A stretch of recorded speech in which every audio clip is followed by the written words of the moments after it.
Trump's EPA pick, Scott Pruitt, is basically flaunting his corruption at this point.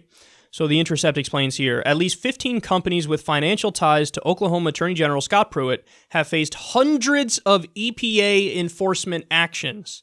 Among the Pruitt donors with enforcement cases against them in recent years are oil company Continental Resources, Murray Energy, Devon Energy, and coal company Peabody Energy. In addition to the energy companies, the agricultural company Monsanto, which contributed to Pruitt's 2010 and 2014 election campaign, has been named in 96 formal administrative cases, according to EPA records.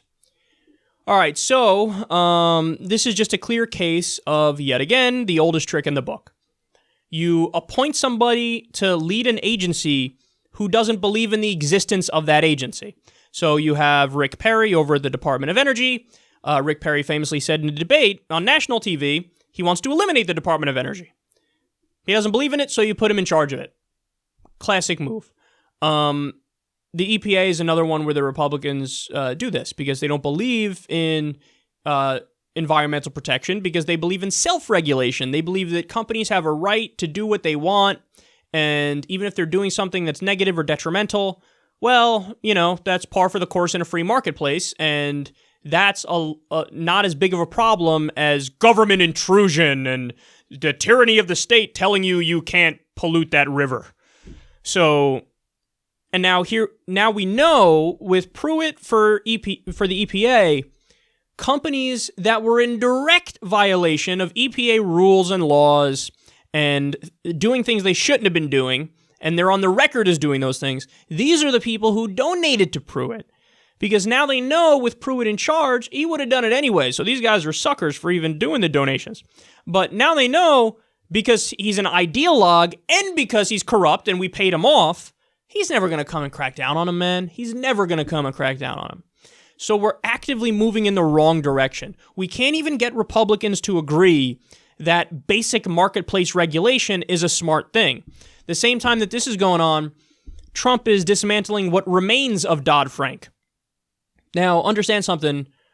I was just as mad about Dodd-Frank as everybody on the left, because Dodd-Frank is a weak, watered-down, loophole-ridden piece of legislation which should have been much stronger, should have included Glass-Steagall. It didn't. And we should all be mad for that reason.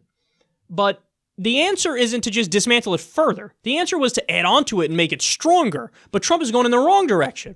Trump is, wrecking it. So, I don't know, man. It's not good. When you let Wall Street do whatever they want and there are no consequences and there are no rules, that's effectively having no referees in the game. Eventually, this is going to go to shit. Eventually, it's going to explode. Now it's the same thing with the EPA. Pruitt actually believes, remember reading the articles when he was first announced as the pick. He spoke about how, it had a Clean Water and Clean Air Act. Doesn't that one suck? What? Like, that's controversial to you? It's not even that they want to keep everything as is and they don't want to add new necessary regulations. It's that they want to roll back the regulations. So, Ayn Rand is getting really happy in her grave right now because this is her ideal, and Trump is bringing it about. So it's a very sad thing, and now we know for ideological reasons, Pruitt, believes in this philosophy of deregulation at all costs, but also for corrupt reasons because he's taking money from the people who are already violating EPA rules.